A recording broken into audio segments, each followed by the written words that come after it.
Hey,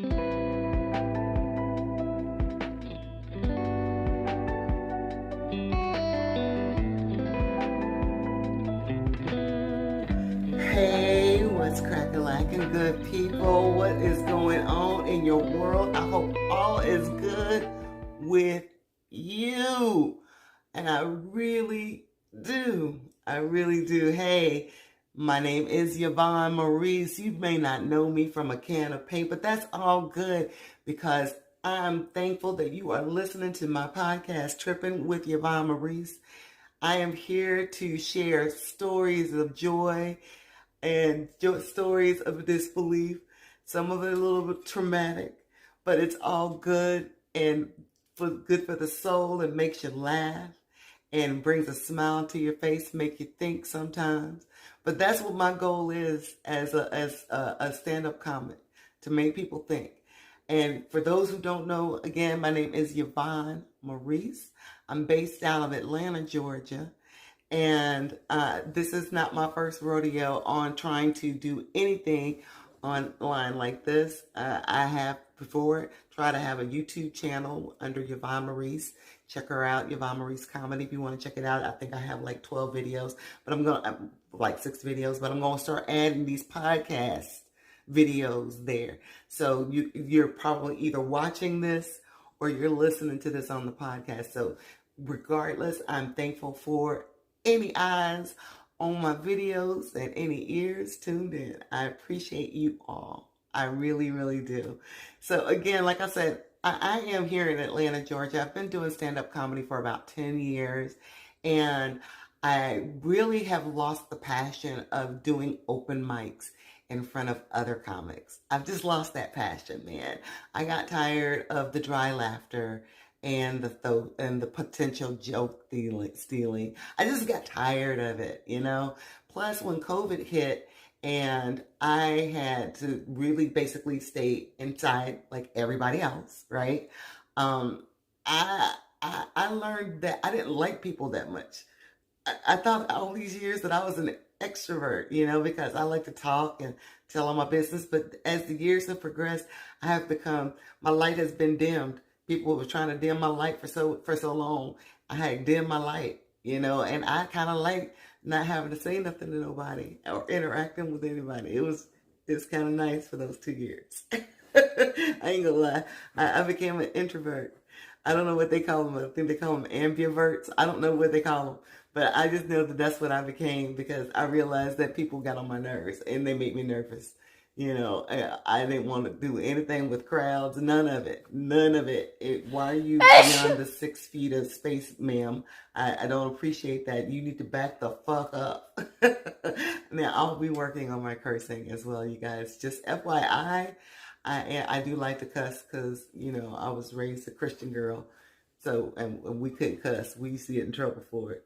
I remember one time me and my little sister, my younger sister, Angelique, and we had got busted right after Christmas, replacing every word that we were reading in a book about the birth of Jesus Christ with curse words that we knew, that we had heard. So that was the dare. How many curse words could you say? And so there we were, 2 little girls, 4. And I don't even think I was 5 and Angelique was 3. And there we are standing there reading this book. And instead of saying the words in the book about the birth of Jesus, it was shit, damn, hell, and everything else. You bastard. You little bastard. Mom heard us because we were really loud. We thought we were whispering really loud, you know, like kids do. And so, yeah, I don't like Irish Spring to this day because of that, because that was my mother's method of curing me of cursing until I was 16 years old. She cured me of cursing by sticking a bar of Irish Spring in my mouth. I sat there for like 5-10 minutes with that thing a bar of soap in my mouth. Oh my God, just smelling it makes me want to gag. Just the smell of anything I can't even date a man who uses Irish Spring. I can't do it. I can't do it. It's too traumatizing. That's a PTSD trigger one. That's a trigger scent, man. No, no, that's a no go. You wearing anything that smells like Irish Spring, baby? We cannot date. We cannot date, babe. So oh my goodness. I am such a mess. So we're going to take a little break here. And then we're going to come back and to learn a little bit more about Yvonne Maurice. Tripping with Yvonne Maurice. Tripping with Yvonne Maurice. So people don't like to talk about their age. You know, we're trying to develop this AI ageless society where people are airbrushed to death, BBL out the ass, literally, you know, and Botoxed to the point to where your face has no visible lines nor emotional content at all. I mean, these people are just turning into wax subjects. That's what they look like. People look like they're wax. And sometimes when they've been doing it for too long, the stuff starts to sag, you know. It does this weird thing, and then they gotta get a facelift, you know. So I'm thankful for the genetics that I've been blessed with, because I am 50, I'll be 56 this year. So yeah, yeah. I know they say black don't crack, but whatever. We could talk about them knees and bones later on, because them bad boys live to go snap, crackle, and pop. Oh my gosh. That's why I'm seeing my chiropractor now, because they got to be popped back into place. So, true story, man. True story. So anyway, I like to say that, and I just lost my train of thought, that just that quickly, man, that's that age, man. You know, so, you know, being 56 years old, going on 57, you know, people, I'm deceptively young looking. You know, I still get hit on by young men. And I'm like, look, I'm not trying to be an unintentional cougar. I'm not trying to be a sugar mama either. Because, brother, look at the meager, if you're watching me on video, this is my bedroom. It's meager. This is not what you would expect from a woman of my age. You know, a woman of a certain age, you would not expect her to be living in such a small, destitute type of a situation. But you have to know my journey. So for me to be here is a blessing as far as I'm concerned. And no, I'm not a junkie, an ex-junkie or anything like that. But I have had a journey where that it was difficult for me to even get to a point of having my own housing. So I have been basically homeless. Okay, I just wasn't living on Skid Row, but I was living on people's floor, and I was basically subjecting myself to the kindness of strangers and family. So yeah, I've been there, and I did that for 2 years. So without any place, without a stable address to call my own for 2 years when I first came here to Atlanta, and I came here in 2009. So I've been here for over now 15 years. This month and May coming up, so it'll be over 15 years then. And look, I came here on a humble and a prayer. Everything was packed up in my little Nissan Altima, my little 2004 5 Nissan Altima that I thought I was so proud of. I had packed that sucker up because I had fallen in love with a narcissist, man. I'm telling you. Look, I'm telling you, I got stories for you. Okay, you want to hear some stories? I got some stories for you. Things that you can definitely understand and be relate to, because I too have been bullied. I too have fallen in love with a narcissist and got tricked. Honey, I dated a homosexual.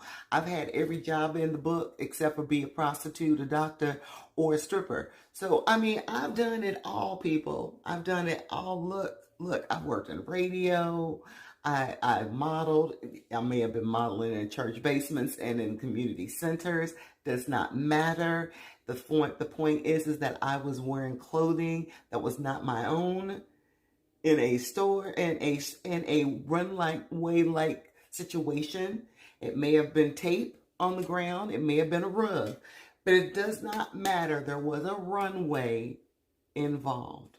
Okay, so I have done runway work as a model.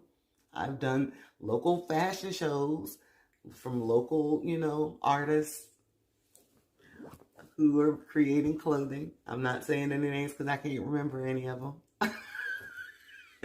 No, I don't think any of them ever got out of Louisville, but that's okay. That's I'm not putting them down now. Look, you know, if they can remember who the name, if other people can remember, that's great. I can't remember the name of them. But anyway, I'm basically like to consider myself honest. Here's the real deal. I like to think of myself as a Jacqueline of all trades, okay, and a master of not a goddamn thing. Not a damn thing. I have not mastered anything. You know, I did event planning and fundraising and marketing for nonprofits for 10 years back in Louisville. And what am I doing now? Marketing and for campaigns and stuff like that for sellers on eBay. So it's kind of gone full circle in that regard. But before I was doing it for nonprofits, like Junior Achievement and the American Red Cross, and now I'm doing it for people who like to sell plastic doo-doo online. You know what I'm saying? So, and that's no slight against it, because I sell stuff on eBay. Honey, you can get anything on eBay. Anything you get on Amazon, you can get on eBay. And you're working with smaller sellers and not a big conglomerate like Amazon. Shop eBay. Shop eBay. Shop eBay. Nothing against Amazon at all. You know, I used to shop on Amazon. I had a membership. I ended my subscription, and that's my right to do so. And it's also my right not to shop there no more either. So, and I don't do it. But anyway, went on a little tirade there. You know what I mean? Yes, I do. So anyway, yeah, so I've been in Atlanta now 15 years. I started doing stand-up like in 2011 2013 after I started working at Career Builder. And during that little piece between 2009 and 2011, that was when I was going through the homeless thing, and then I ended up getting an apartment with my cousin, and I was still dating the narcissist. Oh, I forgot about that part. Yeah, that's how I ended up here in Atlanta. I got gaslit and breadcrumbed by this dude that I had met on Black Planet, because I'm an OG player from the Himalayas, right? So that means I know about online dating before it was called online dating, right? It was basically, you know, a lot of sexually frustrated women looking for some escape from wherever they were from, and men online who were typically either married, ugly, or deranged looking for sex. So, you know, it was a great combination of, you know, just a lot of desperate people online, right? That's what Black Planet was about back then. But I met a lot of great people. I still have some people that are really close friends of mine that I met on Black Planet. And then I also met, you know, the love of my life who happened to be a narcissist and lied about every facet of his life. you know, it's just like it's a nice little mix, a nice little balance there. You know, chef's kiss type of mix there. You know, yeah. It was not good. So, I basically after I dealt with that for 2 years. You know, I was caught in the web of being a nice person. And that's something we need to talk about later on in some other episodes. And what's the difference between being nice and kind? And I've been nice my whole life. And I am tired. I am no longer a nice person. Fuck that. No, I'm kind. Now, I do things out of the kindness of my heart. But you are not going to run ratchet on me and gaslight me or give me some breadcrumbs and think that that's going to be enough to satisfy me. Baby, please, you better keep it moving, keep it pushing. We ain't got time for that. No, that's not how we do things around here in Yvonne Maurice land. No, that's not how we do things here.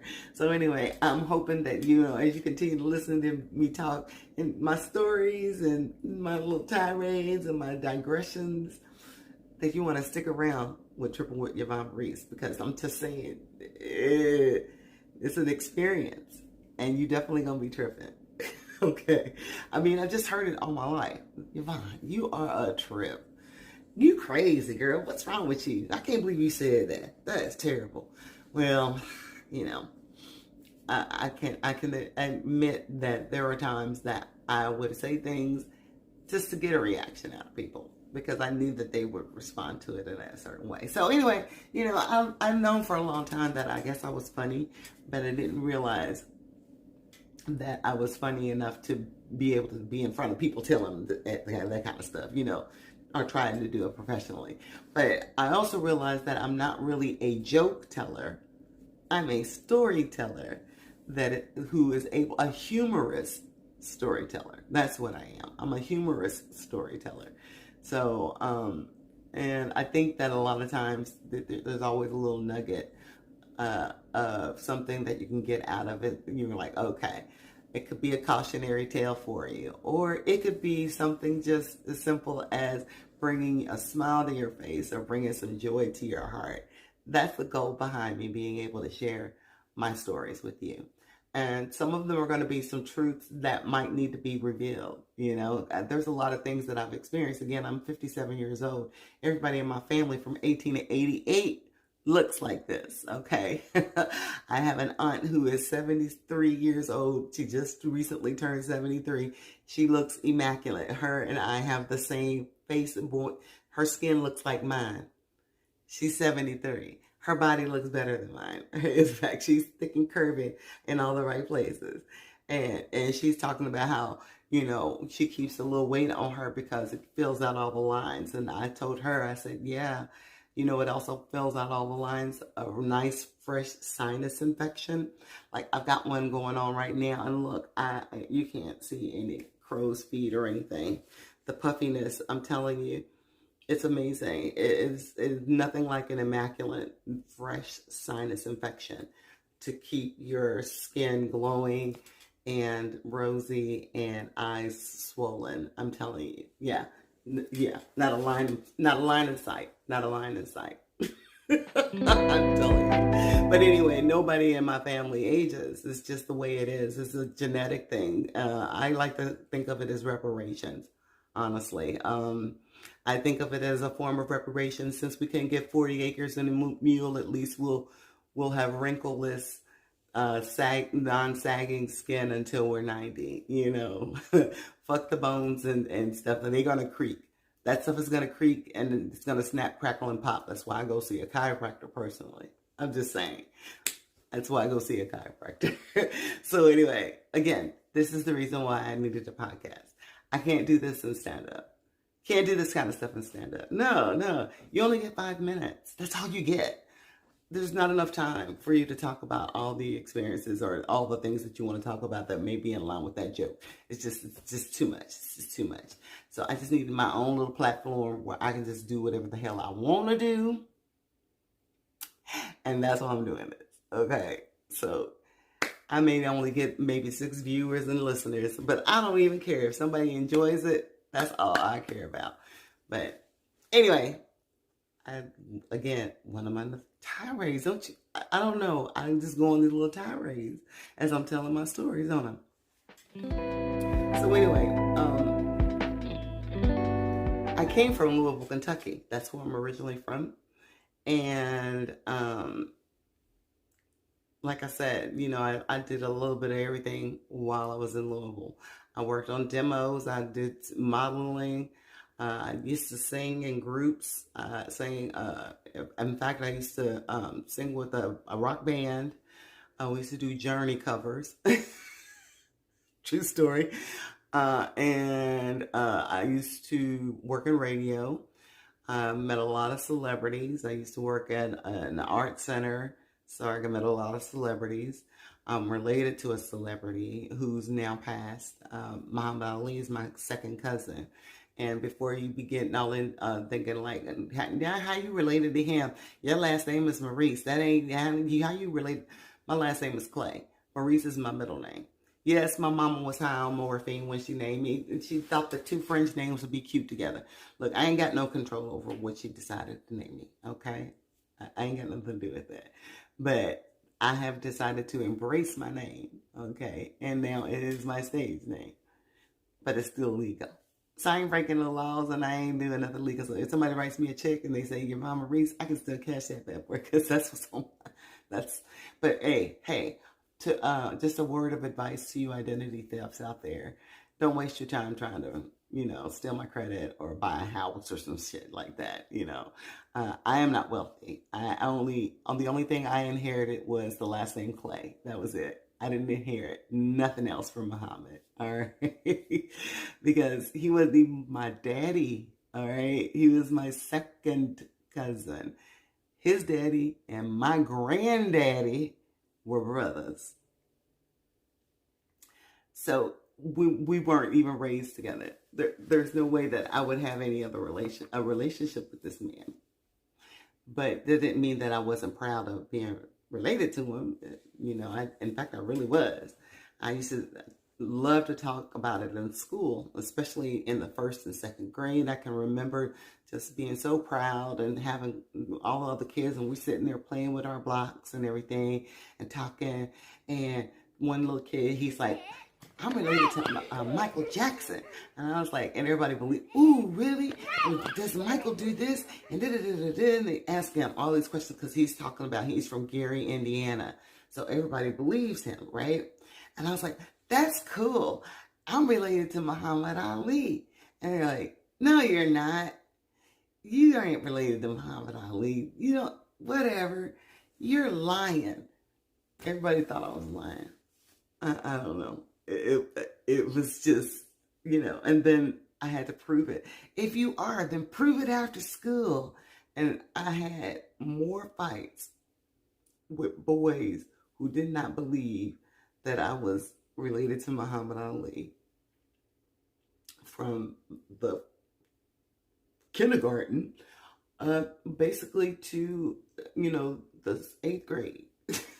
Just fights with boys. But by the time it was 8th grade, it was more so about fighting to keep your virtue and keeping them out of your panties and digging in your bra, more so than fighting about Muhammad Ali. By that point, everybody knew that I was related to him.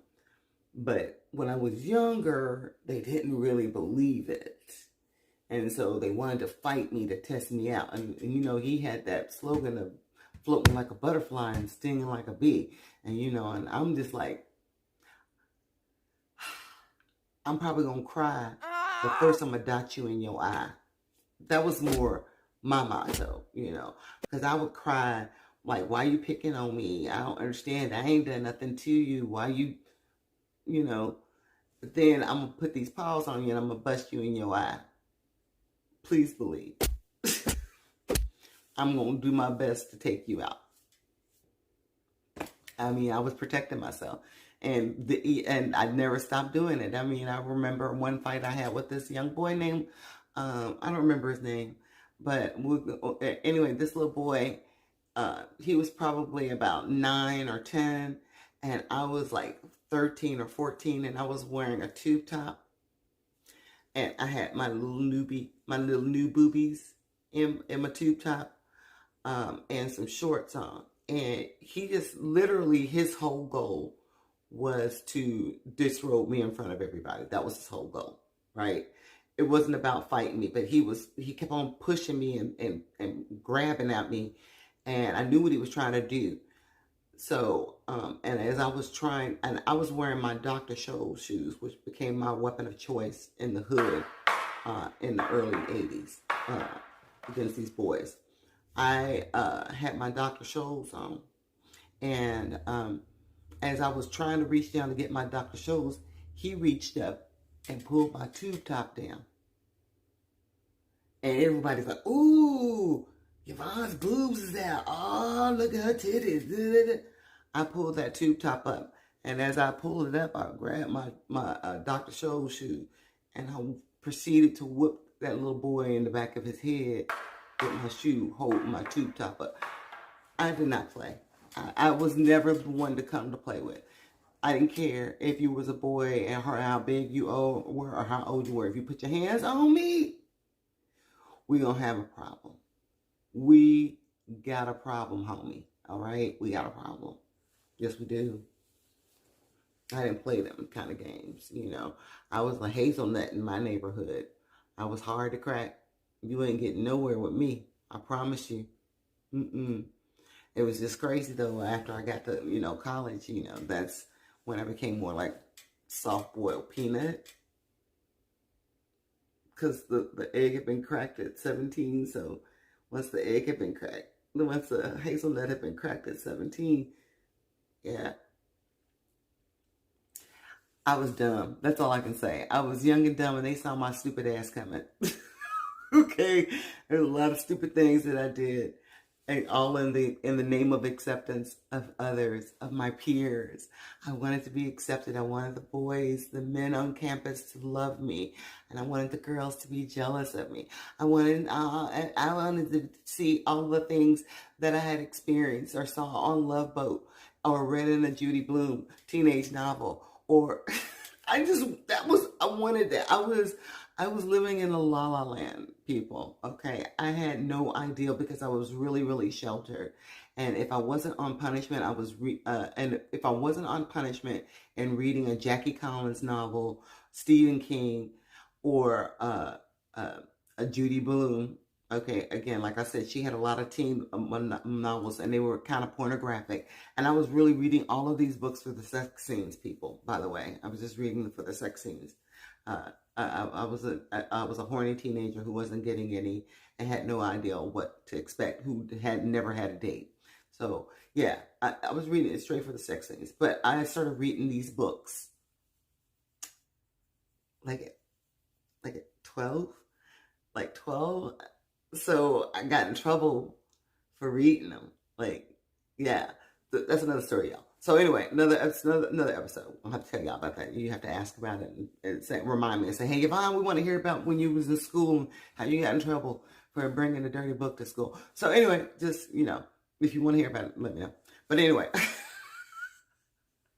yeah, I was that girl. So when I got to college, man, I made a lot of stupid decisions and thinking that was the way the world operated. This is somebody who wanted to have her cousin as her roommate, so that her two cousins as her roommate, so we could do a Three's Company type of situation. We were going to take cruises like on the Love Boat together. That was how delusional I was. I really thought that was real. So anyway, on some level, I mean, I wasn't so disconnected that I thought that everything was a movie, but it really is. But that's another thing. That's the whole conspiracy thing, because that's what I am. I'm definitely you can call me a conspiracy theorist, you can call me a hippie, you can call me whatever you want to, but I'm telling you, there's a lot of stuff that's going on that we need to talk about. But we ain't gonna do it right now, okay? I'm gonna act like I got some sense, y'all. I'm gonna act like I got some sense. I'm holding back a little bit. Just giving you enough so that see if you want to come back and hear more. That's basically what I'm trying to do. I want to see if you want to come back and hear more, because I really want you to come back and hear more. I have so much to share, so much to give, so much to just get off my chest and vent about. It's just so much, There, it's boundless. It's boundless, people. And so I'm looking forward to this opportunity. I really am. So anyway, here in Atlanta, doing my thing. Not really dating at this point either. I have a potential boo thing that doesn't live here in Atlanta. Somebody I've known for a long time, actually, which is kind of ironic.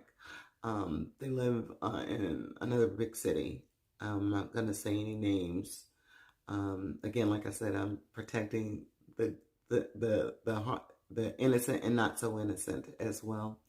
But we reconnected after 30 years. And so you never know what's going to happen with that.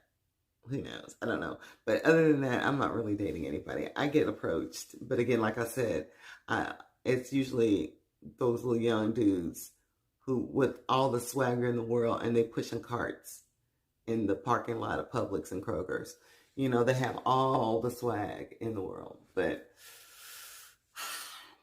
yeah, I'm sorry. I can't go through that again. I've dated a homosexual before. It's it's a 0 out of 10. It is not a good experience. Would not recommend it at all. Wouldn't recommend it at all. Well, look, you guys, I'm so glad I got a chance to at least give you a little bit about me, and I hope that you come back and do a little bit more Trippin with Yvonne Maurice. Bye.